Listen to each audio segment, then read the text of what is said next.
নমস্কার সকলকে। আজকে আমি তোমাদের সাথে শেয়ার করব একটা নতুন রেসিপি, যেটা আমিও ফার্স্ট টাইমই করেছি। তো চলো দেখে নিই আজকের রেসিপিটি কি রয়েছে। আজকে আমি তোমাদের সাথে শেয়ার করব ওটসের চিলা। তো প্রথমেই আমি ওটসটাকে গুঁড়ো করে নেওয়ার জন্য মিক্সিতে দিয়ে দিচ্ছি। তো তারপর আমি মিক্সিতে ভালো করে পেস্ট করে গুঁড়ো করে নিলাম। আর এদিকে নিয়ে নিয়েছি পেঁয়াজ, দুটো মতো রসুনের কুচি, আর এদিকে নিয়ে নিয়েছি টমেটো, আর তার সাথে নিয়ে নিয়েছি কাঁচা লঙ্কা। এখন আমি প্রথমে দুটো ডিম ফাটিয়ে এর মধ্যে দিয়ে দেব।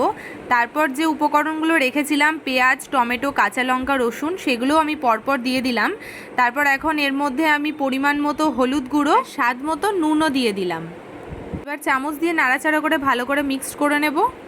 আর এই যে দেখতে পাচ্ছ, এখানে কিন্তু বেশ গাঢ় হয়ে গেছে ব্যাপারটা। অন্যদিকে আমি কড়াই গরম করে নিয়েছি, আর কড়াই গরম করার পর তাতে তেলও দিয়েছি, অল্প পরিমাণে সর্ষের তেলই দিয়েছি। তারপর যে ব্যাটারটা আমি আগে থেকে রেডি করে রেখেছিলাম সেটাই এখন সুন্দর করে এর মধ্যে দিয়ে দিচ্ছি। এবার দুপিটি ভালো করে নাড়াচাড়া করে ভেজে নেব, যাতে কোনো কাঁচা ভাব না থাকে।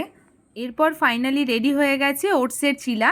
এটা সসের সাথে খেতে বেশ টেস্টি লাগে। তো আমরা 4টে জায়গায় এটা সার্ভ করে নিয়েছি। রেসিপিটা কেমন লাগলো কমেন্ট সেকশনে জানাবে। ভালো লেগে থাকলে একটা লাইক করে দিও। দেখা হচ্ছে নতুন ভিডিও নিয়ে। ধন্যবাদ।